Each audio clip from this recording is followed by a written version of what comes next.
고린도 후서 11장 23절부터 30절입니다.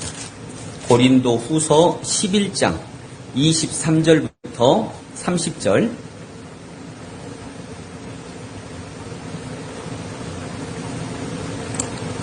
고린도 후서 11장 23절부터 30절. 저와 교독합니다. 그들이 그리스도의 일꾼이냐 정신없는 말을 하거니와 나는 더욱 그러하도다. 내가 수고를 넘치도록 하고 옥에 갇히기도 더 많이 하고 매도 수없이 맞고 여러 번 죽을 뻔하였으니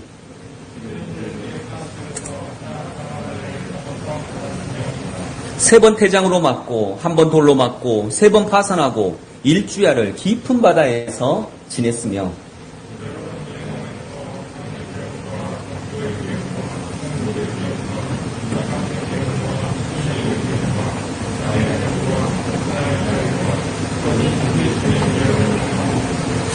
또 수고하고 애쓰고 여러 번 자지 못하고 술이며 목마르고 여러 번 굶고 춥고 헐벗어노라.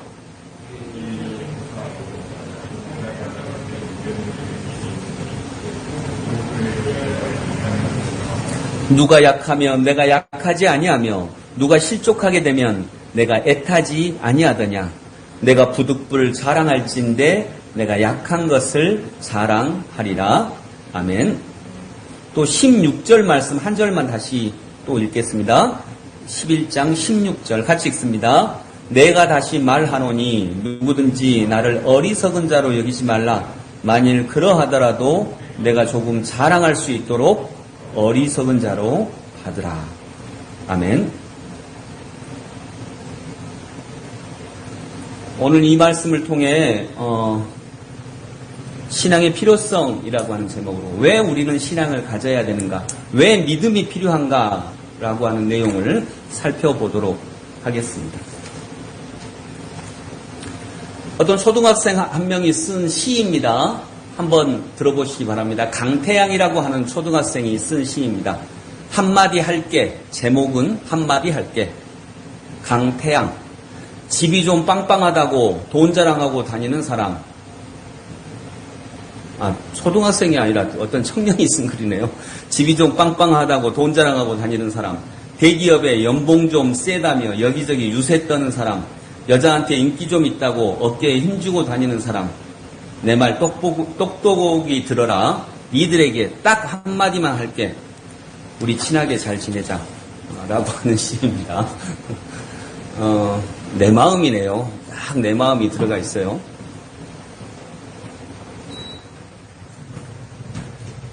네, 김양수 집사님 친하게 지내면 좋겠습니다. 네, 조한 형제 친하게 좀 지내면 좋겠어요. 네. 전사님은 그냥 이대로 지내게 해요. 네. 여러분, 신앙이 왜 필요할까요? 몇 년 전에 저 유튜브 영상을 한번 본 적이 있는데 그 영상에 이런 어떤 샌드위치 가게 이야기가 나왔어요. 제가 기억에 호주에 있는 그 영상을 찾아보려고 했는데 못 찾아가지고 호주에 있는 어떤 샌드위치 가게라고 생각이 돼요. 기억이 되는데 그 샌드위치 가게는 대도심 빌딩가에 한 7층인가에 있어요. 7층인가에. 샌드위치 가게가 7층에 있어요. 그리고 매장도 아주 좁아요. 손님이 앉을 공간이 거의 없어요. 그런데 이 샌드위치 가게가 아주 대박이 난 거예요. 근데 제일 처음에 이 샌드위치 가게 사장이 그 가게에 들어갈 때에는 어려움이 많았답니다. 1층을 당연히 내야 샌드위치를 먹고 갈 텐데 1층은 자리가 없어요. 근데 자기는 이곳에 꼭 내고 싶은 거예요.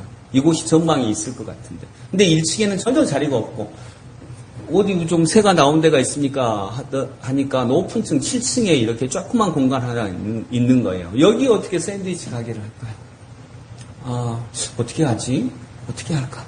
여기는 도저히 할 수가 없는데 어떻게 하지? 여러분, 이럴 때 어떻게 해야 할까요? 근데 나는 더 넓은 장소를 할 돈이 없어. 근데 여기서 해야 될 것 같아. 그럼 어떻게 해요?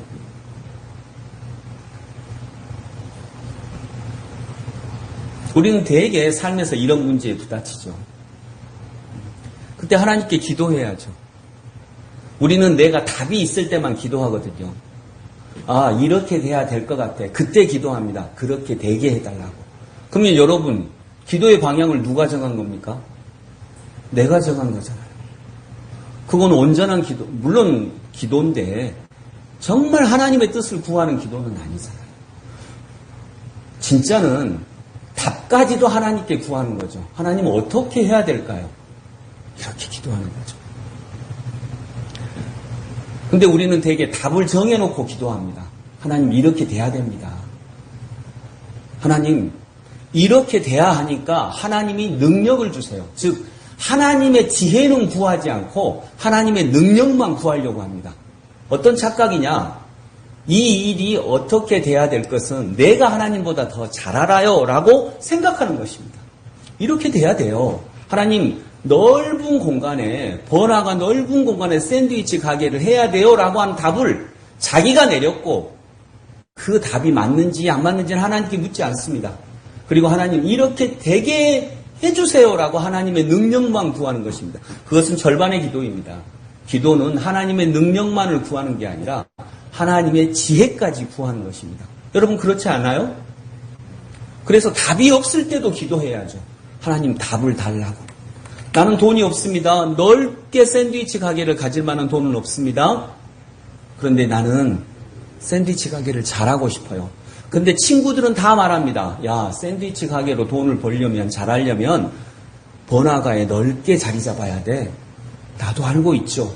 근데 돈이 없는데요. 뭐 어떻게 해야 되죠? 하나님, 넓은 번화가에 넓은 매장을 가질 수 있도록 해주세요 라고 하는 것은 절반의 기도밖에 안 되는 것입니다. 근데 하나님, 저는 돈이 없고요. 그렇게 할 수 없습니다. 물론 하나님이 가끔씩 돈이 없음에도 불구하고 넓은 매장을 번화가에 주실 때도 있어요. 그렇잖아요. 우리 그런 간증을 듣잖아요. 근데 그건 일반화시키기는 당연히 어렵죠. 모든 사람에게 기도한다고 그런 일이 일어나지 않습니다. 그때 이 샌드위치 가게 사장이 아이디어를 낸 거예요. 그리고 그 가게는 아까 말씀드렸듯이 대박이 났습니다. 손님들이 너무너무 밀리고 그러는 거예요. 어떻게 하냐면 인터넷으로만 주문을 받습니다. 그리고 매장이 7층이잖아요. 그리고 그 앞에 골목길 같은 골목이 있어요. 대로도 아니에요. 골목길이에요.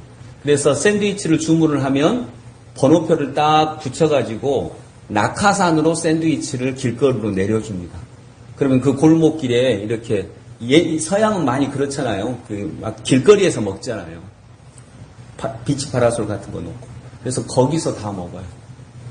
그래서 아주 1시간 정도 줄을 서야 될 정도로 그래야 자기 샌드위치가 낙하산을 타고 이렇게 내려올 수 있도록. 대단한 아이디어잖아요. 그렇게 해서 아주 전 세계적으로 유명한 샌드위치 가게가 된 것입니다. 여러분, 신앙이 왜 필요할까요? 저는 신앙이 바로 이럴 때 필요하다고 보는 것입니다. 위기를 만났을 때, 이게 어쩌면 이 샌드위치 사장님도 위기를 만난 거죠. 나는 샌드위치 가게를 정말 좋은 장소에 넓게 하고 싶은데 돈이 없어. 이게 위기죠. 위기라면 위기죠. 이 위기를 만났을 때 내 영혼이 허약하면요, 불평과 한탄밖에 안 나옵니다. 나는 돈도 없어.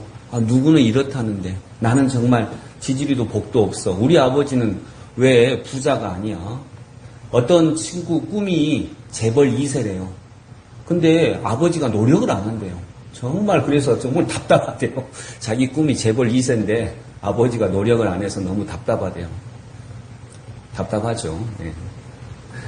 여러분, 내 영혼이 연약하면 불평과 한탄밖에 하지 않습니다. 그런데 여러분, 아까 제가 기도할 때 얘기했듯이 우리는 지금 아프리카의 가난한 사람들이 또는 세계 곳곳의 가난한 사람들이 보면 꿈도 꾸지 못할 삶을 살고 있습니다. 조선시대 사람들이 보면 왕보다 더 풍요롭게 살고 있습니다. 이러한 풍요를 만났는데 놀라운 것은 안 행복해요. 진짜 안 행복해요. 그리고 여러분, 하나님 생각, 여기 있는 사람들은 다 믿음이 있는 사람들이니까 하나님 생각하면 감사해요, 감사 안 해요? 감사하죠. 저도 몇 년 전에 제 마음을 이렇게 쭉 살펴보면서 느낀 게 하나 있어요. 진짜 하나님 감사하다. 나를 이렇게 인도해 주신 하나님 너무너무 감사하다. 진짜 감사한데 기쁘지는 않는 거예요. 고맙긴 고맙고 너무 감사한데 왜 내 마음에 감사하고 고마우면 기쁨이 넘쳐야 되는데 왜 기쁨이 그렇게 크지 않지? 제가 제 마음을 살펴보면서 이런 의문이 들었던 것입니다. 감사는 한데 기쁘지는 않아. 근데 여러분 저만 그런가요?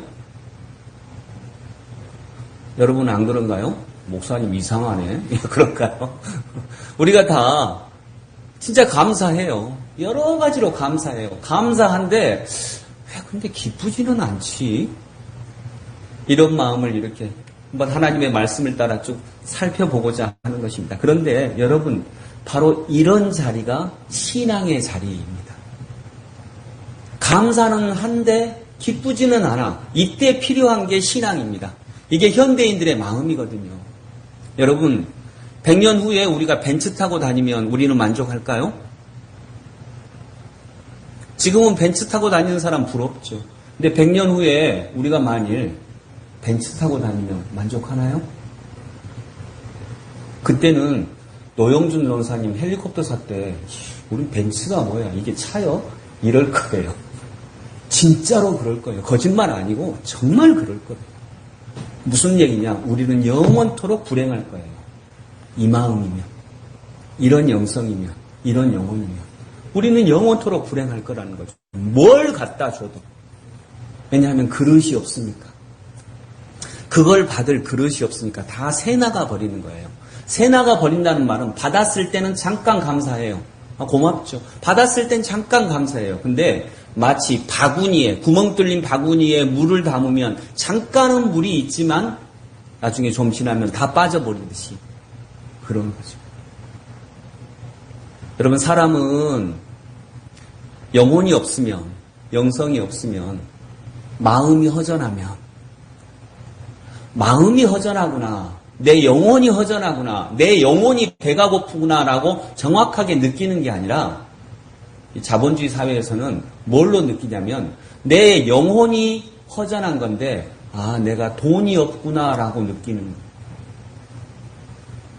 내 영혼이 허전한 건데 내가 물건이 없구나라고 느낀다는 거예요. 그래서 자꾸 물건을 사요. 자꾸 돈을 벌려고 해요. 그리고 그 끝에서 우리는 알죠. 정작 필요한 건 돈하고 물건이 아니었구나. 그것을 담을 수 있는 그릇, 즉 영성이었고 영혼이었구나라고 하는 것을 알게 되는 것입니다. 여기까지 동의하시죠? 그래서 물건을 살 수는 있어요. 근데 그 물건을 사도 주는 기쁨이 잠깐인 거예요. 그래서 어떤 사람은 뜯어보도 않고 놔두잖아요. 산다는 그 행위 자체가 만족을 주는 것이지 그건 너무 이제 영혼이 허한 거죠. 여러분 이 세상은 역설이 있습니다. 신앙을 가진다라고 하는 것은 역설을 믿는다고 하는 것입니다. 아멘? 이건 중요한 개념입니다. 신앙을 갖는다고 하는 것은 역설을 믿는다는 것입니다. 주었는데 더 많이 받아요. 주었는데 더 행복해요. 내 걸 내놓았는데 하나님께서 더 큰 것을 주세요. 그 더 큰 것은 꼭 물건만을 얘기하는 건 아닙니다. 내 안에 있는 행복, 만족, 이 모든 것들, 또 우리 사이에 싹트는 사랑과 우정, 이 모든 것을 포함한 것입니다. 그래서 이 세상은 역설이 있습니다. 이 역설을 다른 말로 신비라고 합니다. 그래서 신앙을 갖는다는 것은 신비를 믿는다는 것입니다. 근데 이 세상의 역설이 뭐냐면요. 진짜 풍요로운데 안 행복하다는 거예요. 이게 우리 시대를 관통하는 역설이에요. 진짜 풍요로운데 안 행복해요. 그래서 그러면 뭘 찾아 나서야 돼요? 진짜 풍요로운데 안 행복하니까 뭘 찾아 나서야 돼요? 행복을 찾아 나서야 되는데 우리는 어긋나서 진짜 풍요로운데 안 행복하니까 또 다른 풍요를 찾아 나서요. 이것이 영혼의 갈증인 것입니다. 이게 신비예요. 근데 신비는 신비로 풀어야 합니다. 다른 거로 풀릴 수가 없다라고 하는 것이죠. 근데 여러분, 진짜 이 삶에는요, 신비가 있습니다. 신비 중에 신비는 약한데 강한 거예요. 주었는데 더 받는 거예요. 버렸는데 더 크게 주시는 거죠. 이게 신비예요. 기독교인은 이런 역설을 믿는 것입니다. 오늘 우리는 오늘의 본문에서 바울의 신비를 봅니다. 바울은 진짜 고생한 사람이에요. 아니, 고생을 해도 이렇게 고생한 사람이 어디 있어요? 그것도 자기 잘 먹고 잘 살려고 고생했나요? 그게 아니고 뭐 때문에 고생했습니까? 복음을 전하려고, 진리를 전하려고 했는데, 진리를 전하려고 했으면, 진리를 전하려고 자기 자신을 던졌으면 기쁨이 많고 복이 많고, 기쁨은 많죠. 근데 이 현실적 복도 많아야 되는데 현실적 복은 없습니다. 진리를 붙잡고 진리를 전하고 예수 그리스도의 복음을 전하기 위해서 그가 당한 일들이 이런 것들입니다. 40에서 감암매를 5번 맞았으며, 40대 맞으면 유대인들은 죽는다고 생각했기 때문에 죽일 죄인이 아니라면 39대만 맞았습니다. 그걸 5번이나 맞았어요. 때릴 수 있는 것 중에 최고로 때린 거예요. 3번 태장으로 맞고 1번 돌로 맞고 3번 파산하고 일주야를 깊은 바다에서 지냈으며, 여러 번 여행하면서 강의 위험과 강도의 위험과 동족의 위험과, 동족도 위험한데 이방인도 위험해요. 시내의 위험과 광야의 위험과 바다의 위험과 거짓 형제 중에 위험을 당하고, 또 수고하며 애쓰며, 수고하고 애썼으면 잠이라도 편하게 자야 되는데 여러 번 자지 못하고 줄이고 목마르고, 여러분 수고하고 애쓰면 밥이라도 먹어야 되잖아요. 근데 줄이고 목마르고 여러 번 굶고 춥고 헐벗어너라. 이 일은 고사하고 아직도 날마다 내 속에 눌리는 일이 있으니 그 모든 교회를 위하여 염려하는 것이다. 여러분, 바울은 정말 고생한 사람이에요. 세상에 이렇게 고생했을까? 그것도 자기 잘 먹고 잘 살려고 고생한 게 아니고 진리를 위해서. 그런데 바울은 행복했나요? 안 행복했나요? 기뻤나요? 슬펐나요? 바울은요, 기쁘기도 하고 슬프기도 했어요. 근데 행복했어요. 그래서 빌립보서에 보면 내가 기뻐하고 기뻐하노라 라고 하는 말씀이 그렇게 많이 나오잖아요.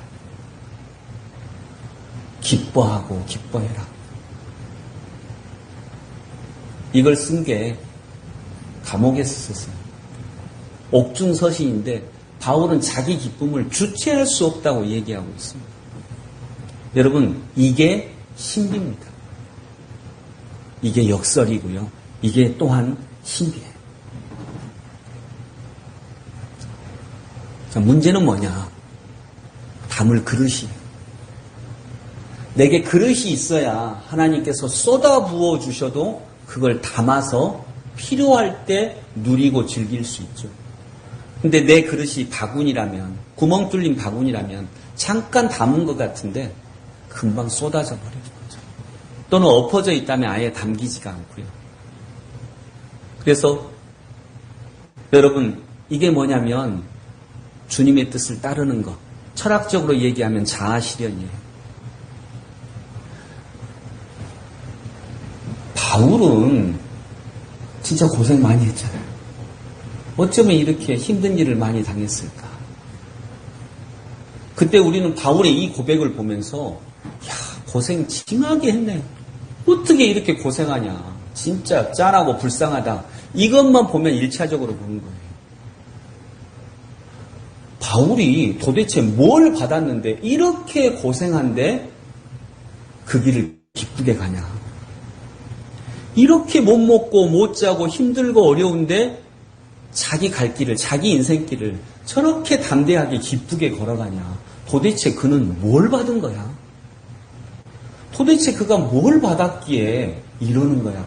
이렇게 봐야 되는 것입니다. 근데 우리는 뭘 받았기에 저렇게 고생하지? 그 받은 게 뭐야? 그 받은 게 여러분 부럽지 않아요? 얼마나 엄청난 걸 받았으면 이렇게 고생하는데 기쁘게 그 길을 가냐고요. 여러분, 그거 받고 싶지 않으세요? 정말 우리 인생이라면 그거 받아야 되는 거잖아요. 근데 겨우 잠 편안하게 비단 이불 덮고 자는 거, 이런 거 받는 것은 꽤 나쁘다는 건 아니에요. 좋아요. 저는 여러분들이 다 비단 이불 덮고 잤으면 좋겠어. 그러나 때로는 인생이라고 하는 게 비단 이불만 덮을 수 있는 건 아니에요. 그런데 바울이 받았던 거, 도대체 뭘 받은 거야, 이 사람은? 뭘 받았기에 이렇게 매맞고 굶주리고 헐벗고 고생하는데 또 그 길을 가는 거야. 자기가 스스로 자원해서, 그것도 기쁘게 즐겁게, 그리고 감옥 안에서 결국 기뻐하라. 자기가 얼마나 기쁜지를 얘기하는 거예요. 도대체 이 사람은 뭘 받은 거야?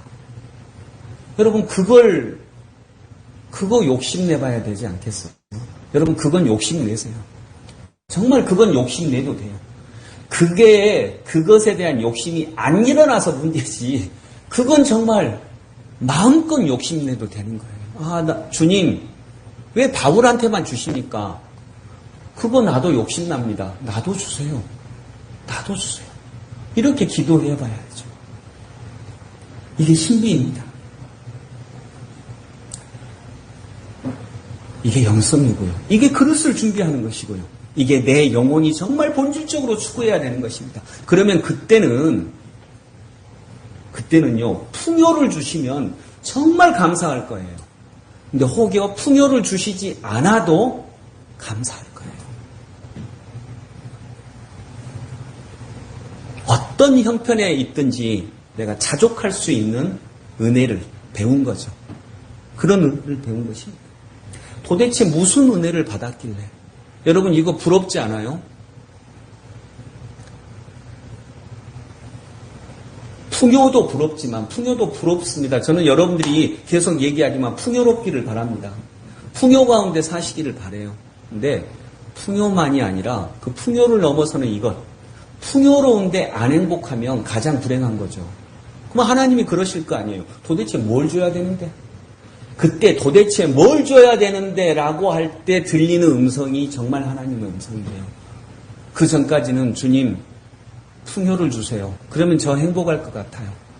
근데 하나님께서 거기에 빈 공간을 놓아두셨거든요. 그래서 진짜 본질적인 걸 추구할 수 있도록 우리는 풍요 때문에는 행복하지 않아요. 그렇게 만들어 놓아주셨어요. 왜요? 진짜 본질을 찾게 하시려고. 풍요에 만족해버리면 그게 진짜인 줄 알 거 아니에요. 신비가 필요합니다. 그래서 여러분, 안 예쁜데 예쁜 사람이 있어요. 그렇죠?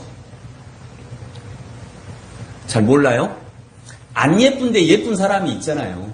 안 예쁜데 말도 예쁘게 하고 마음씀이 너무 좋고, 그래서 같이 살다 보면 안 예쁜데, 객관적으로 안 예쁜데 진짜 예뻐요. 그게 신비죠. 늙어가는데 더욱 젊은 사람이 있어요. 약한데 강한 사람이 있고, 그래서 어머니가 더 강하잖아요. 어머니는 정말 약한데 강해요. 교회가 세상의 어머니예요. 그래서 교회는 진짜 약해져야 되는데 또 강한 곳이거든요. 근데 그런 어머니성을 잃어버린 거죠. 나이 들어가는데 더욱 사랑하고, 아내나 남편이 나이가 들어가는데 사랑은 더 깊어져요. 이런 것들이 신비죠. 이런 역설이 있어야 되는 것입니다. 여러분, 오늘 16절에 내가 다시 말하노니 누구든지 나를 어리석은 자로 여기지 말아라. 왜 어리석은 자로 여깁니까? 너 그렇게 매맞고 그렇게 두드러 맞고 배고프고, 근데 뭐 좋다고 다시 가냐 그 길을. 예수님이 너한테 뭐 주셨는데? 예수님이 너한테 밥 줬냐? 밥은 안 줬는데 밥보다 더 귀한 걸 줬어요. 지금 그걸 얘기하는 거예요. 나를 어리석은 자로 여기지 말라. 너희들은 나보고 자꾸 어리석다고 하는데 나를 어리석은 자로 여기지 말라. 만일 그러하더라도, 만일 너희들이 나를 어리석은 자로 여긴다 할지라도 내가 조금 자랑할 수 있도록 허락을 해주라. 그리고 나서 어리석은 자로 여기든지 어쩌든지 해봐라. 그리고 내가 자랑하는 거예요. 근데 자랑이, 여기서 자랑을 하잖아요. 자랑이 뭔데요? 나 매 맞았어. 나 두드러 맞았고, 나 고난당했고, 나 어려움 당했고, 나 배고팠고, 나 힘들었고, 나 죽을 만큼 고생했어. 이게 자랑이에요. 근데 그게 왜 자랑이 됩니까? 그런데 나 행복해. 그런데 나 지금도 이 길을 걸어가고 있어. 기쁘게, 내가 자원해서. 여러분, 이게 자랑입니까? 아닙니까? 이제 어떤 마음이 없으면 너 나가라. 그렇죠. 너 나가라. 근데 어떤 마음의 상태가 되면 그거 진짜 부러운데 예수님 나도 그거 주세요 라고 하는 그 마음이 어느 순간에 성숙해지면 되는 거예요. 바울은 그걸 얘기하고 있는 것입니다.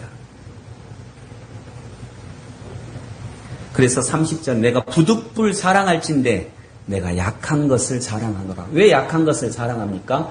약한 것을 자랑해야 세상 사람들이 진짜 들을 수 있어요. 왜냐하면 세상 사람들도 풍요로운데 허전하거든요. 우리처럼. 그런데 얘는 이렇게 약하고 약한데 왜 행복해? 왜 기뻐? 왜 그 길을 누가 달려가라고 하지 않는데도 지가 알아서 더 달려가? 도대체 저놈은 뭘 받은 거야? 도대체 뭘 받은 거야? 이런 부러움이 일어난다는 거죠. 그걸 자랑하고 있는 거예요.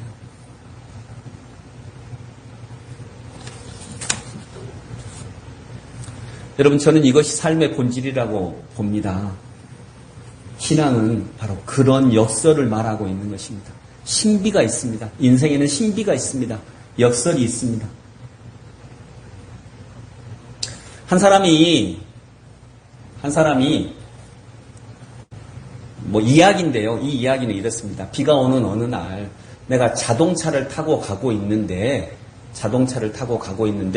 거기는 내 자동차밖에 없어요. 시골 아주 외딴 길이고 근데 저쪽에 버스 정류장에 버스가 다 끊겼는데 거기 버스 정류장에 버스가 이미 지나가 버렸고 세 사람이 거기 있는 거예요. 한 명은 아리따운 아가씨, 한 명은 굉장히 지금 힘들어하는 할머니. 그래서 이 할머니를 그대로 놔두면 아마도 지금 위급한 상황이 될 것 같은 그 할머니. 그리고 그 옆에는 돈이 많은 의사인데 이 의사 선생님은 내 옛날에 생명의 은인이야. 나를 살려주신 분. 근데 세 사람이 다 급하대. 세 사람이 다 어디를 가야 된대요. 한 명만 태울 수 있어요. 조건은 한 명만 태울 수 있어. 누구를 태우겠어요? 생명의 은인인 의사 선생님, 생명이 위독할 것 같은 할머니, 또 내 이상형. 어떻게 하시겠어요? 네, 다 태우면 안 됩니다.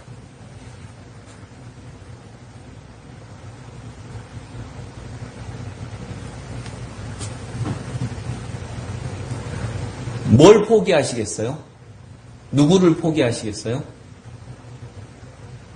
근데 여러분, 인문학에서 답은 항상 2개 이상입니다. 인문학에서, 수학에서 답은 하나인데 인문학에서는 답은 절대 하나 아닙니다. 답은 항상 2개 이상입니다. 그래서 이 사람은 이렇게 결정했답니다. 내 생명의 은인이신 의사 선생님께 그때 너무 감사했습니다라고 말씀드리고 선생님께서 자동차를 운전하시지요. 그리고 할머니를 태우고 얼른 병원으로 가세요. 저는 이 아가씨하고 걸어서 그곳까지 가겠습니다. 라고 얘기를 했다고 합니다. 뭘 포기했어요? 자동차를 포기했죠. 답은 여러 가지가 있어요. 자동차를 포기하면, 근데 우리는 딱 단답형으로 하거든요. 한 명만 태워야 돼. 근데 내가 자동차를 버릴 수 있죠. 내가 버릴 수 있죠. 근데 버리면 더 많은 것들을, 모든 것을 얻었잖아요. 근데 하나님은 은혜 주셔서 어떤 때는요, 버리지 않아도 얻게 해주시고요. 말씀을 정리하면서 여러분, 저는 지금까지 들은 굉장히 아름다운 이야기 하나가 있습니다. 이건 제가 너무 감동을 받은 이야기라서 여러분도 제가 설교 시간에 몇 번 한 걸 들었을 것입니다. 다시 한번 그 이야기를 해드립니다. 바울은 도대체 뭘 받았지? 뭘 받았는데 그 길을 걸어가는 거야? 여러분, 그거 받고 싶죠? 진짜 우리 그거 받고 싶은 거거든요. 그거 받고 싶어서 신앙생활 하는 거예요. 돈 벌려고 신앙생활 하면 교회 나오면 다 부자가 돼야죠. 여러분, 교회 나오면 다 부자인가요? 교회 나오는 사람 중에 상당수 가난합니다. 특히 목사님들은 대부분 가난합니다. 내가 보니까 대부분 가난해요. 부자 몇 명만 이렇게 교회, 언론에 나와서 그렇지, 80% 이상은 가난해도 지독하게 가난합니다. 근데 어떻게 예수 믿어서 부자 됩니까? 그 말은 뭐냐면, 예수님 믿으면 진짜 예수님이 주시려고 하는 것은 따로 있다는 거죠.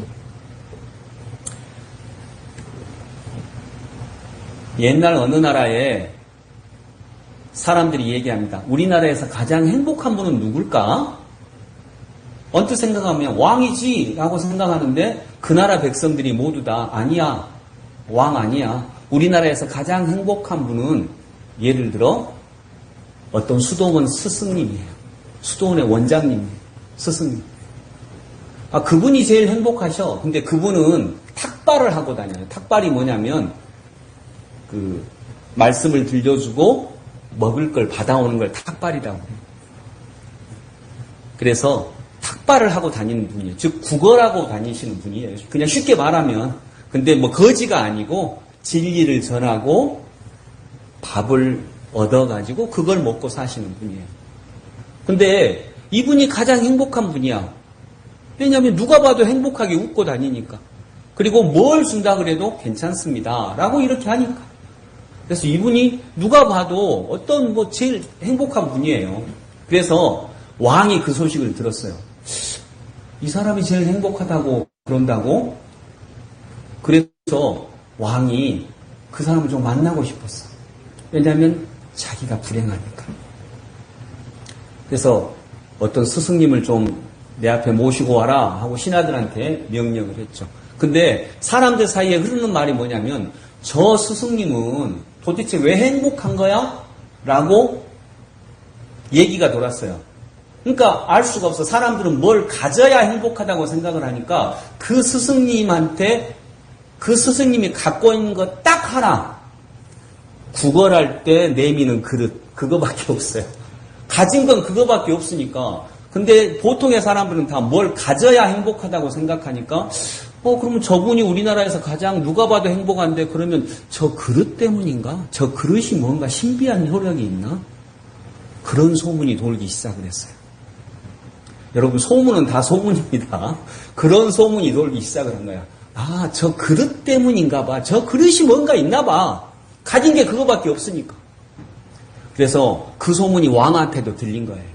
그래서 왕이 야, 스승님을 모시고 와라 해서 이제 딱 모시고 왔어요. 그래서 그 왕이 얘기하는 거예요. 이런저런 얘기를 하다가 회심의 카드를 하나 내미는 것입니다. 스승님, 모두 다 스승님이라고 부르니까 스승님, 제가 하나 부탁이 있습니다. 뭔데요? 제가 스승님이 오시기 전에 신하들한테 명령을 해서 이 황금으로 만든 그릇을 하나 만들었습니다. 제가 이 황금 그릇을 선생님께 드리겠습니다. 선생님이 갖고 있는 그 깨진 그릇 저를 주시죠. 이렇게 부탁을 합니다. 왜요? 스승님이 가장 행복한데 그분이 갖고 있는 건 그거밖에 없으니까 왕이 나도 저걸 가지면 내가 행복할 수 있을까라고 생각을 한 거죠. 국민들 사이에 떠도는 소문이 그거니까. 그래서 스승이 뭐라고 했을까요? 네, 그러시지요? 라고 하고 그냥 다 내주니까 그렇게 원하신다면 그렇게 갖고 싶으시면 그러시지요 하고 자기 깨진 그릇을 왕한테 주고 자기는 황금 그릇을 딱 받았어요. 왕은 행복했을까요? 근데 그건 잘 몰라요. 그 뒤에 이야기는 왕이 아니니까. 그리고 왕이 준 황금 그릇을 그 선생님이 딱 들고 갑니다. 근데 그 황금 그릇을 받았다는 소문이 백성들 사이에 돌았고 한 젊은이가 그것이 탐났어요. 그래서 스승님한테 접근을 합니다. 그리고 스승님한테 이렇게 얘기합니다. 스승님, 저를 제자로 받아주세요. 저는 스승님을 따라가고 싶습니다. 라고 하니까 그렇게 해라. 또 이렇게 하는 거예요. 그리고 이제 언제 저걸 훔쳐서 도망갈까라고 귀에만 못 보고 있는데 잘 때가 제일 좋잖아요. 그래서 저녁에 잘 때 보니까 어디다 숨기는가, 저걸 어디다 숨길지 이렇게 딱 보고 있는데 딱 던져놓고 진짜 자는 거예요. 그래서 아니야, 저건 자는 거 아니야. 어떻게 저걸 던져놓고 자. 저건 자는 거 아니야. 지금 나를 자는 척 하면서 보고 있을 거야. 근데 그 다음 날도 던져놓고 자. 코를 골면서.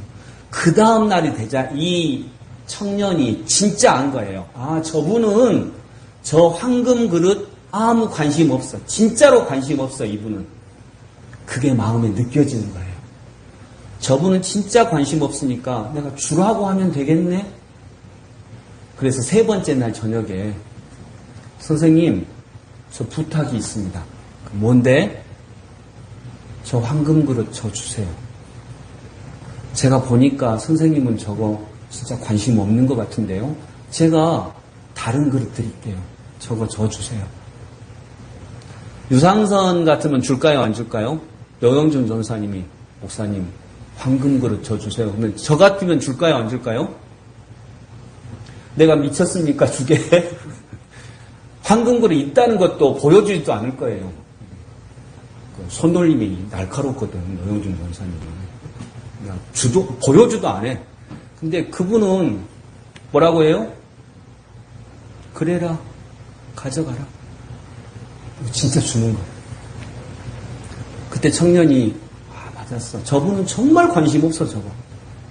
그래서 이렇게 들고 가는데 선생님은 이렇게 그냥 이렇게 들고 다니는데 이 사람은 옷 한 주머니에 딱 넣고 딱 숨기고 달빛을 받으면서 어둠 속으로 사라지는 거예요.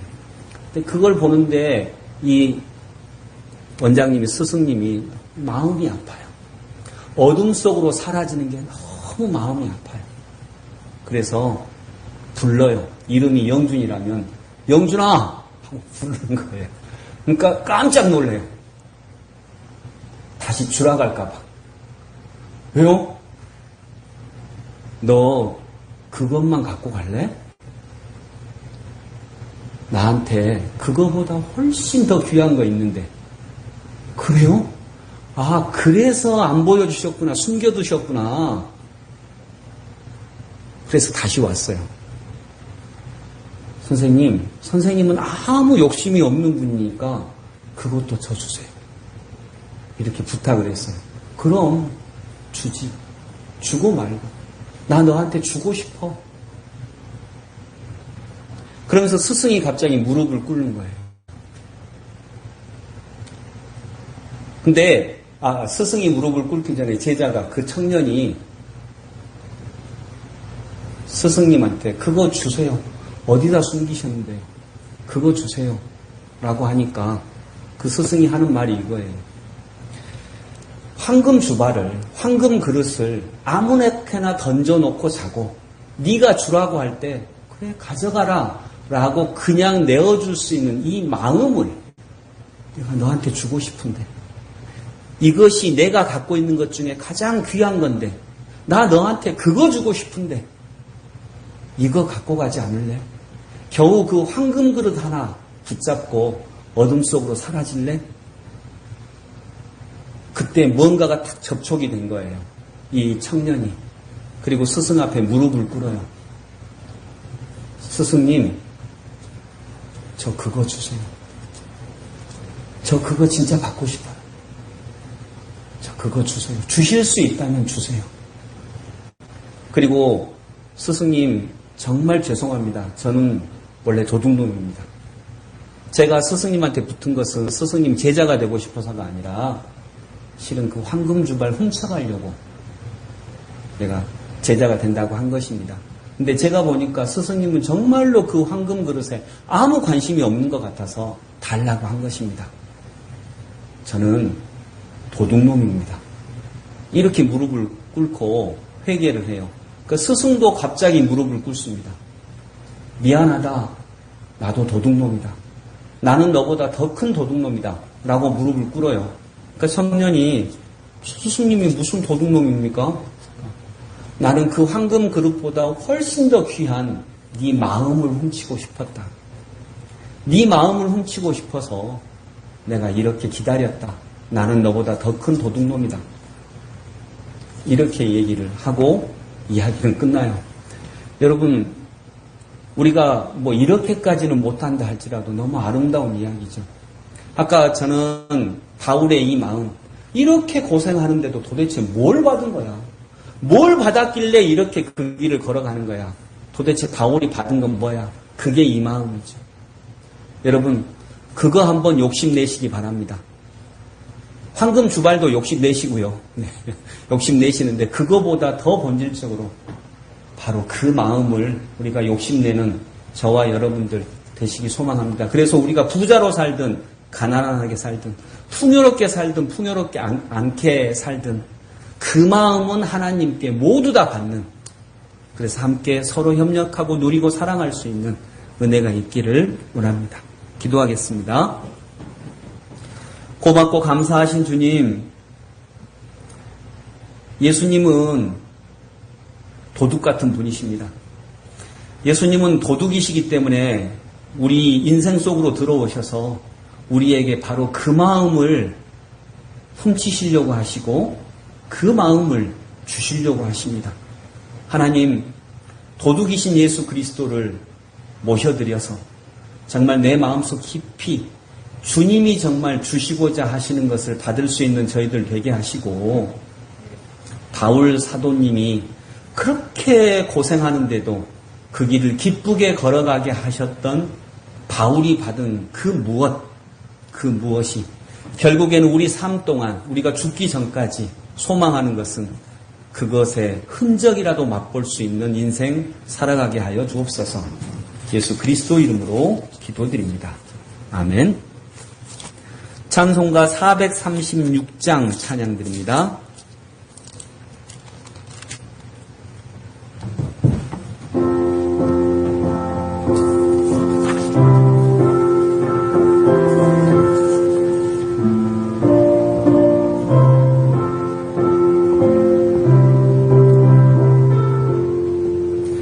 나 이제 주님의 새 생명